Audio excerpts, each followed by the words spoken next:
7 days after setting out from Neisner, the intrepid group of Nedbank gravel burn originals rise at Gwanishi camp to prepare for the final stage. A roller coaster of emotions swirls around the lush farm field. It's been a week packed with adventure, contrast and camaraderie. So much to take in. Friendships forged around the breakfast table. So much to remember. A solitary moment to savor the privilege of riding gravel bikes through a vibrant, beautiful land. The helpful burn crew and camp hosts have kept the fires burning with determination and good humor.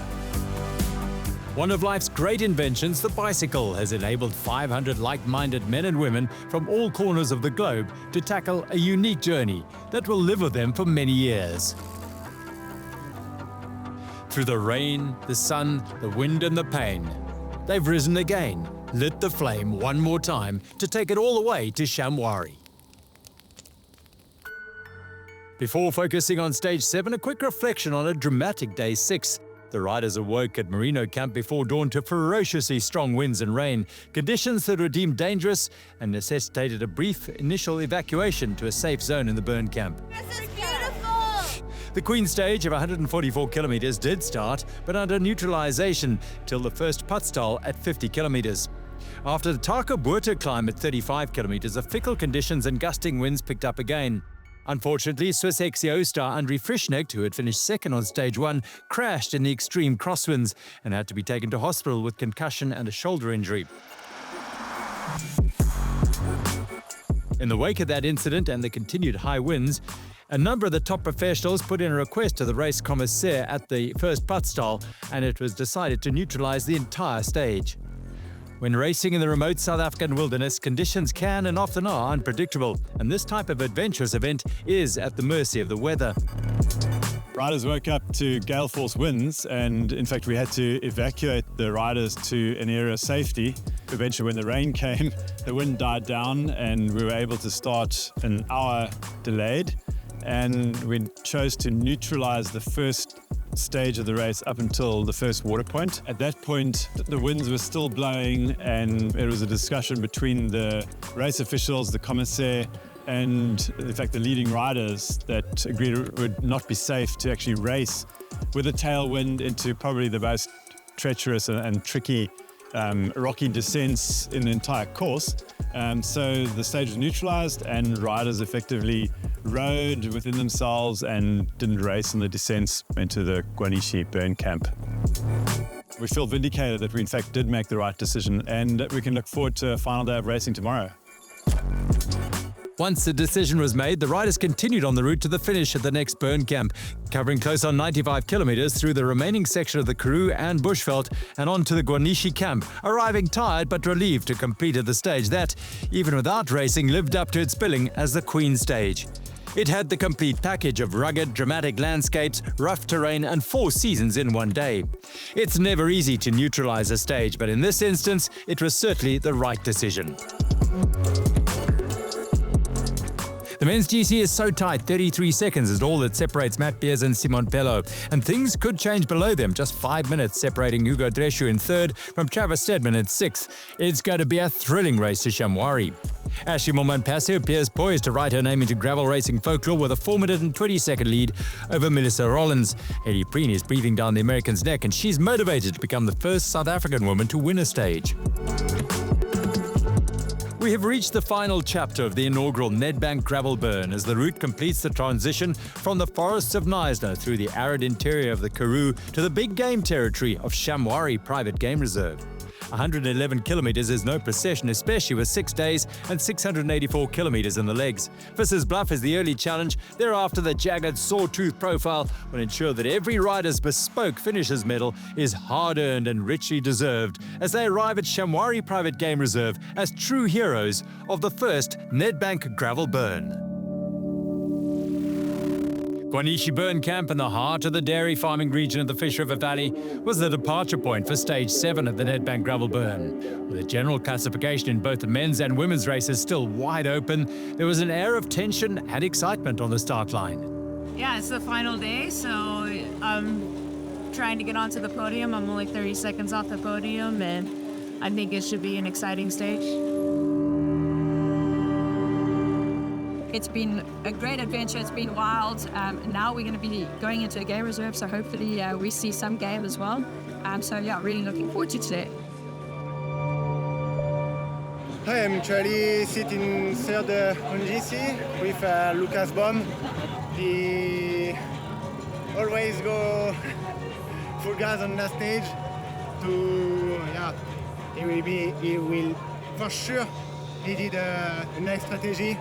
So yeah, can't wait to see this. No, motivation is high for sure, but I'm also like conscious of what's possible to do and what can happen, and I know that I'm here undernumbered also. I'm alone, but have a full crew, full country behind him, so it's gonna be a tough one for me. But still we are here, we've been fighting all week long, so we have to go until the last meter. But yeah, it's going to be a proper race regardless. 33 seconds is all it is between us, and yeah, I guess today, whether it's myself or Simone, it was a good battle. I mean, I'm going to play a conservative game. Unfortunately, I have kind of been riding with some stuff happening up here, the head cold, allergies. So today is about kind of playing it safe, conservatively, obviously following, and yeah, doing my best to be up there for the final. So I'm just hoping for a smooth ride, that luck's on my side, and yeah, I'd really love to bring this jersey home for South Africa.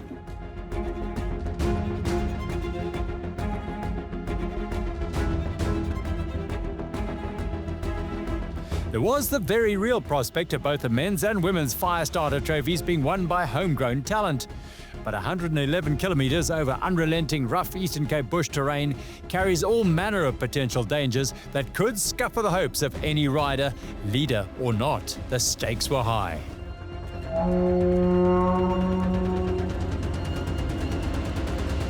For the last time in the inaugural Nedbank Gravel Burn, the haunting sound of the kuru horn sends them away on another great adventure into the South African wilderness. The men's elite peloton left the Gwanishi burn camp at a pace that suggested that they, like the cattle heading for the dairy, were keen to deliver on this final day. It was a day full of potential for big races, and this is one of them. Andreas Seewald, the German champion, bolting off the front on the gravel. Two more Germans then jumped to the front, Georg Egger and Lucas Baum of Oberliet Speed Company. All week long, they have been real animators and attacking riders. Ugo Dreschu, Tristan Norkier, Chad Hager and Andrew Lesperance all in attendance. There was so much at stake on this final day. The glory of winning the final stage and of course the general classification, where just 33 seconds separated the overall leader, Matt Beers, in the Assos Ember leader's jersey, and Simon Pelot in the red helmet there from Switzerland was chasing glory in this first Nedbank Gravel Burn. The early kilometres characterised by attacks from a number of riders.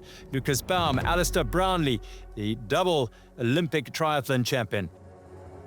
And of course, EF Education's Lachlan Morton. An Unbound winner in 2024, his legendary status rubber-stamped by a circumnavigation of Australia. They cut into Swartwaterskloof after the first Padstall, and the pace was electric. Tom Pidcock in there as well. Everyone was up for this day's racing.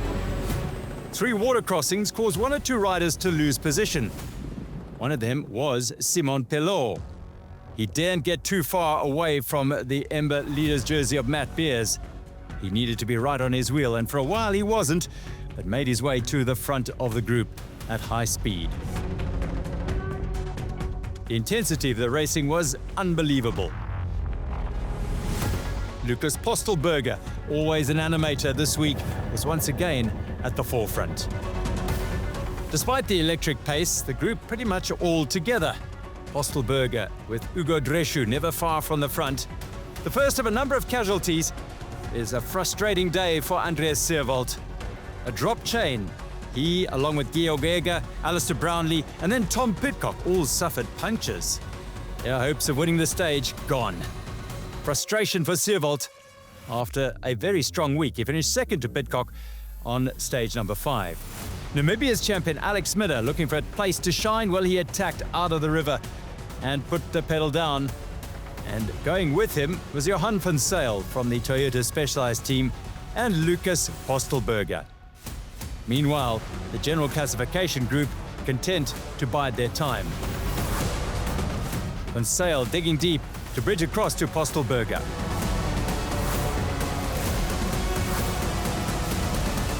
The Austrian champion super strong all week and got in the break with Alex Miller. Sadly, the Namibian couldn't hold the pace, and it was just 2 and then 1 on the front as Postelberger got away as they left Allisdale.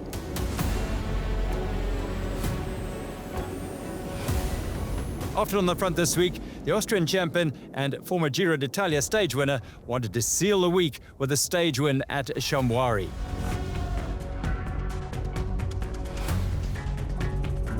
As they turned off the main road, it was the hunting pack led by the man in form and in the leader's jersey, Matt Beers. He dragged with him another 6 riders, but such was the pace from Beers, they started to fall off. Into Shamwari, and Lucas Postelberger was hauled in. Tristan Nokia was also in. He was looking to improve his general classification position and move into the top 4. Driving the pace, Travis Stedman, a wonderfully in-form racer at the moment here in South Africa. And eventually, the pace saw to it that just 4 could survive. Postelberger on the front. His years of racing on the World Tour coming good here on the gravel roads of Shamwari. Tristan Nokia at the back of Imbuko Kemchamp was a fatigued man. He'd had an earlier puncture and had to work hard to get back, but he couldn't get to the front to work. He was eventually encouraged by Matt Beers to do some work on the front, but it was hard yards for the young man from George. Beers, though, was the alpha rider here and dictating the pace. Postelberger hanging on and hoping that he could benefit from the work done by Beers.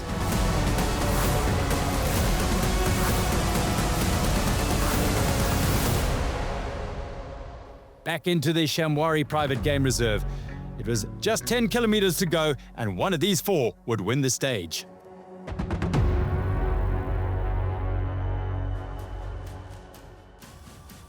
You're watching stage 7 of the Nedbank Gravel Burn.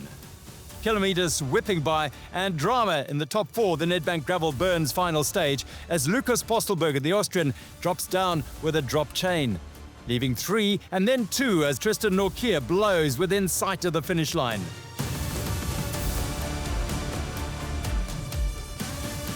This allowed Matt Beers in the Ember Leaders jersey to usher his teammate and great ally throughout the week, Travis Stedman, towards the finish line. It was Stedman who crossed the line, arms raised high, as winner of the final stage at the Nedbank Gravel Burn. The overall winner, of course, was Matt Beers. Stedman in 3 hours 14, 7 seconds ahead of Beers, Tristan Nokia taking 3rd ahead of Lucas Postelberger. The general classification battle, well, Simon Pello couldn't sustain it all the way through to the finish. He finishes 5 minutes and 26 seconds behind the first winner of the Nedbank Gravel Burn, Matt Beers. Delight for the big man from Neisner as he finishes off a job. He started well by winning stage 1 in Avontuur. The champion in 2025. See the inaugural Nedbank Gravel Burn.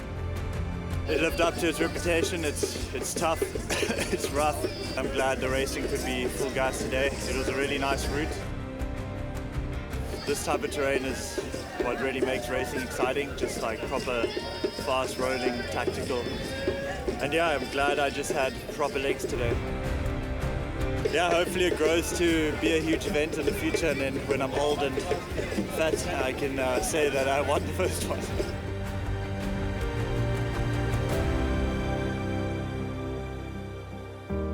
After 6 hard days of racing through the Eastern Cape and Western Cape, the elite women rolled away from the beautiful dairy farm and headed out for their final salvo.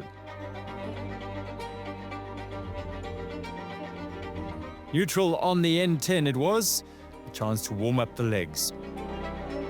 On general classification, Ashley Montman-Passio, 4 minutes and 20 seconds ahead of Melissa Rollins of the States. Haley Preen in third place, 6:21 back, just 2:21 behind Melissa Rollins. Lauren Stevens was just 30 seconds, the American champion, behind third place Haley Preen. Much for her to gain.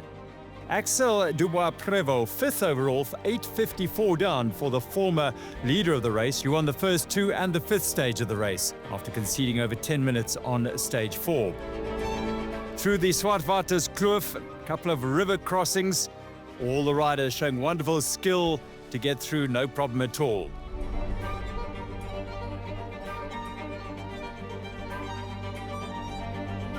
But then trouble for Melissa Rollins.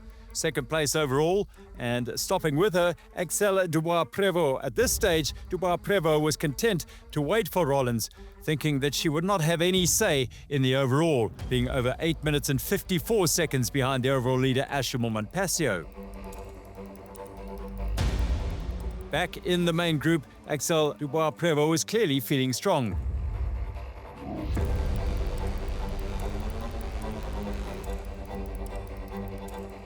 No luck for Canadian Hayley Smith. She had a nasty fall and a puncture. She had a fall on stage 4 as well. She's fought hard throughout the week. She's 11:55 down on general classification and losing more time. Bravely fighting on, she's on the bike, trying to get back to the lead group, which was pressing on at a cracking rate under the directorship of Haley Preen. Meanwhile, further back, Ashley Montman-Passio had suffered a puncture at Allisdale and had lost huge amounts of time. Her overall lead was under serious threat. Whether she knew it or not, Axelle Dubau-Prévot pressed on and really drove the pace. Rollins tried to stay with her, but such was her searing attack that only Lauren Stevens and eventually Haley Preen were able to hang with the French champion. The champion of Africa, the champion of France, and the champion of the United States battling it out on the final stage of the Nedbank Gravel Burn. Batting it out for places lower down the overall standings were Clara Koppenberg, Olivia Hottinger, and Theresa Rindler-Backel. This was positions 7, 8, and 9 on the general classification. But the fight for the overall lead on the stage was intensifying. The French champion, showing the form she's had all week, started to ride away from Stevens and Preen.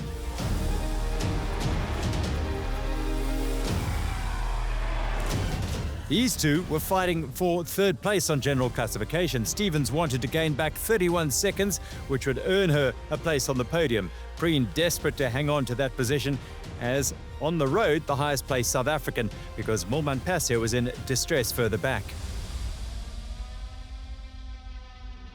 The long straight road out of Allisdale saw Axelle Dubau-Prévot, the mountain bike marathon and gravel champion of France, extend her advantage.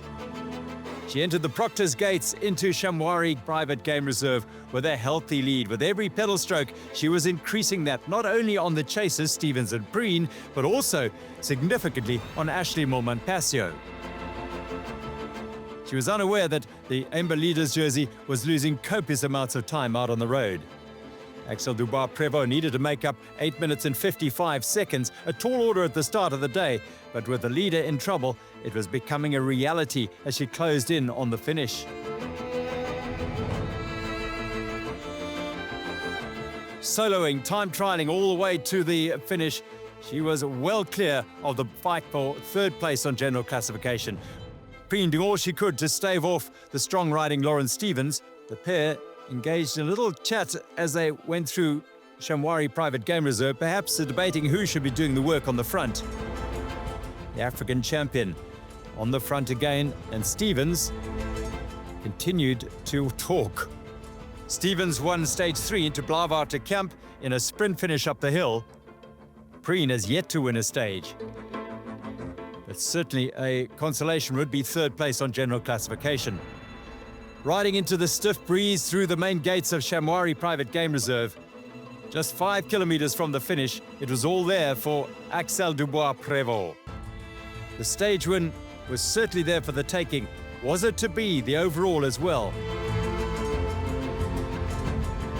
Clara Koppenberg had also joined the chase for the fight for second place on the stage. Preen, as well as Stevens and Koppenberg. but they were a long way behind the Frenchwoman, who was on the final piece of champagne gravel on her way to glory at the finish. Preen, Stevens and Kloppenberg. One of them would take second on the stage. One of them would be third on general classification.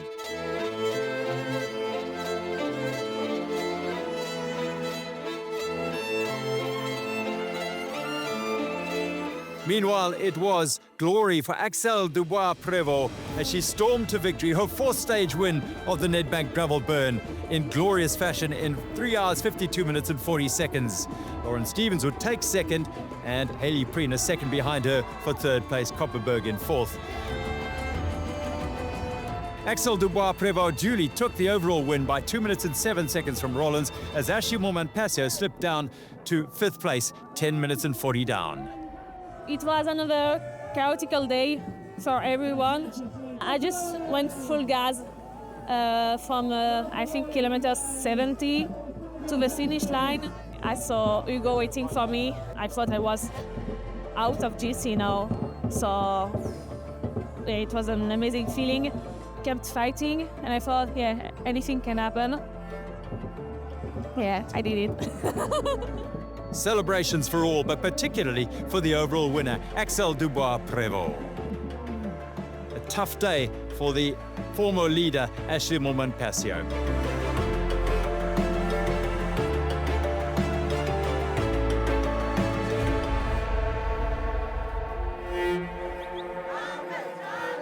The Shamwari burn camp was buzzing with emotion and rhythmic energy as the riders were welcomed into the finish after a truly amazing week of gravel racing. Yeah, it's been super good. I mean, smooth roads, fun riding. It was good fun. Stopped, looked at some giraffes and zebra. Yeah, it's been good fun. I've enjoyed it. I'm glad I came. It's only the first edition, and I really wanted to be part of it, and I'm proud of what I did, and I blew up today, but it's been a tough week.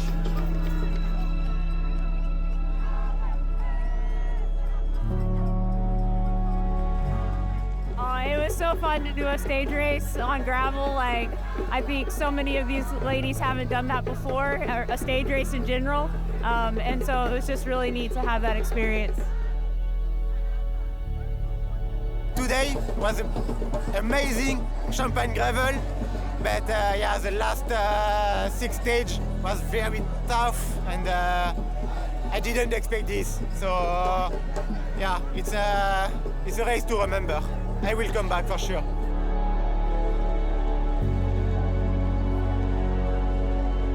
When we left for South Africa, we said we have to go for the experience and for everything around the race.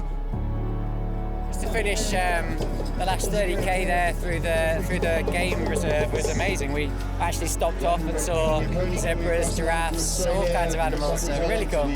Just what a week! It's been brilliant. 6 burn camps, 7 days, 768 kilometers, 10,600 meters of climbing. Rain, hail, sunshine, tail and headwinds, and an artistic, authentic prize presentation. The first Nedbank Gravel Burn really did have it all.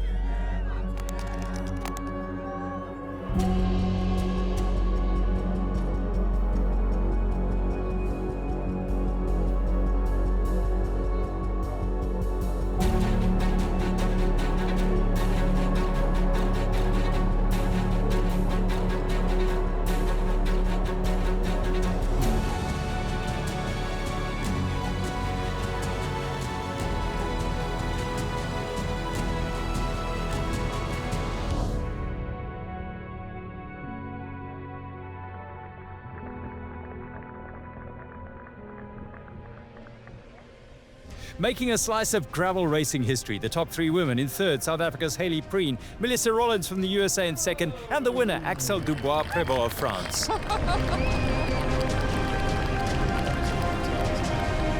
The top 3 in the men's race, Hugo Drechou of France, Simon Pelot of Switzerland, and taking the title, South Africa's Matt Beers, takes home the unique handmade Fire Starters trophy.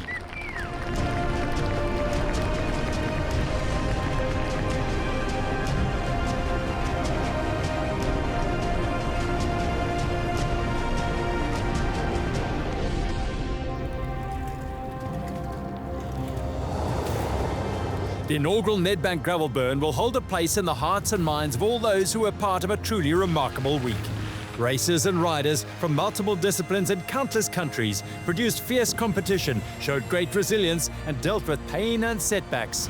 Through it all, they celebrated as one, as the original Nedbank Gravel Burn community.